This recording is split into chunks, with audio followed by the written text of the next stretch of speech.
I replaced the battery management system here. The blue flashlight shows the battery now is health. Here's the old one.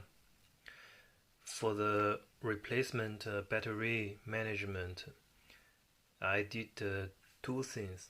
One is disconnected to soldering point, minus and plus. The second one is I disconnected this plug. Should very carefully to disconnect this plug, because here are so many tiny thin wires. I damaged on this point, so I need to replace the whole wires and plug and resoldering all of them on this side and this side. After replacement, the battery management, press this button to reset.